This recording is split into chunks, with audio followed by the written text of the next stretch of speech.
ameongeza ujuzi akiwa gerezani. Kama ni mpigwa mvua 6 basi atasoma. Sijui kama atapata degree 6 huko. Lakini ilimradi akitoka awe mtu mwingine, kwa sababu lengo la elimu yoyote ni kubadilisha ufahamu wa mtu. Jamani, Bwana asifiwe. Kwa hiyo naiona hivyo kitabu cha Kutoka kama summary ama kama muhtasari wa kitabu chote.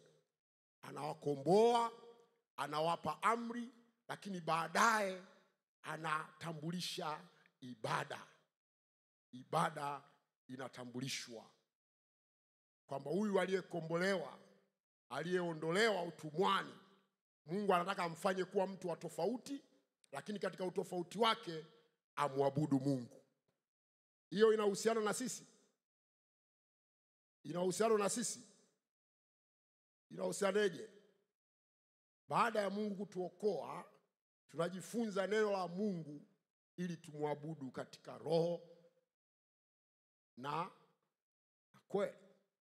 Tusimwabudu Mungu kwa midhania, nadhani, nafikiri. Tumwabudu katika kweli. Mtu akikwambia kwamba wewe bwana umeokoka, usifanye hivi, ujue tayari anaona wewe mentality yako ni ya kitumwa. Wewe bado si huru, hujui ukweli wa neno la Mungu. Maana anayejua neno la Mungu anajua hili sipaswi kufanya kwa sababu mimi ni mwana wa Mungu. Na anajua kwa nini hatakiwi kufanya hivyo. Kwa hiyo mtu asikudanganye. Ukristo aliokusudia Kristo ni watu walijue kweli. Mkiifahamu kweli itawaweka huru.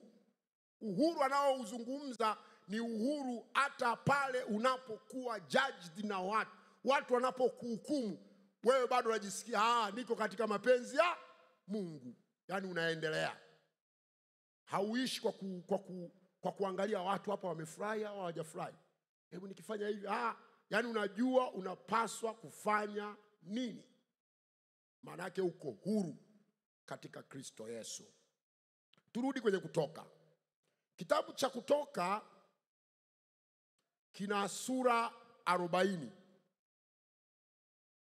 Tuko kwenye sura ya 16 leo nimeambiwa. Kwa hiyo bado tunaka safari. Katika hizi sura 40 mimi nimezigawanya katika sehemu kuu 3. Ingawa ningeweza kuzigawanya katika sehemu kuu 2, lakini niliona niingize sehemu ya 3 katikati ili kupunguza ukubwa wa subtopics. Kwa hiyo sehemu ya kwanza kitabu cha Kutoka ni Waisraeli wakiwa utumwani Misri. Sehemu ya kwanza, sura ya kwanza mpaka sura ya 11. Sehemu ya pili ya kitabu cha Kutoka ni ukombozi wa wana wa Israeli. Ile shughuli ya ukombozi ilivyofanyika. Tutaiona sehemu ya pili kwenye sura ya 12 mpaka ya 18. Inawezekana next week, Jumatano ijayo Mungu akitupa neema.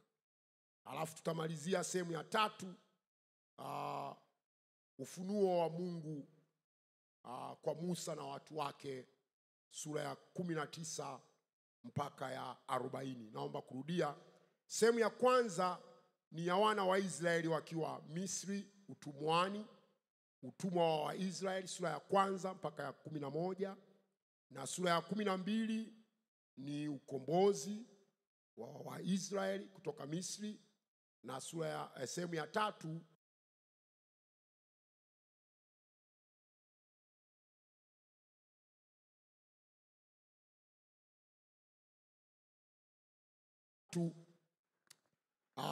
ufunuo wa Mungu kwa Musa na watu wake ni aya ya 19 mpaka ile aya ya 40. Kwa hiyo leo kwa muda huu mchache tulionao, nitumie kuongea kwa ufupi sura ya kwanza mpaka ya 11 kwa ufupi, ambayo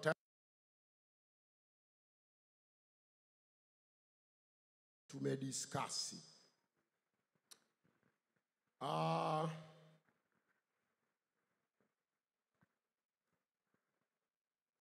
Kama ambavyo nimesema tayari, kitabu cha Kutoka ni mwendelezo wa kitabu cha Mwanzo.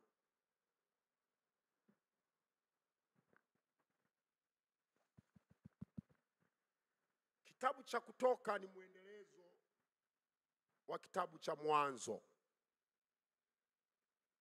Kitabu cha Kutoka ni mwendelezo wa kitabu cha Mwanzo. Swali. Wewe unaona mwendelezo gani katika Kutoka ukiangalia kitabu cha Mwanzo? Swali ni wewe unaona mwendelezo wa nini?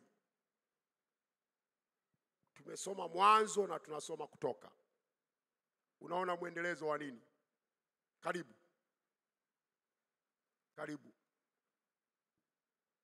Tunafanya Bible study, kwa hiyo ni vizuri kupata feedback kila wakati. Inaweza kupendeza zaidi badala ya kuwa one way. Okay? Nimeuliza swali wapendwa. Wewe unaona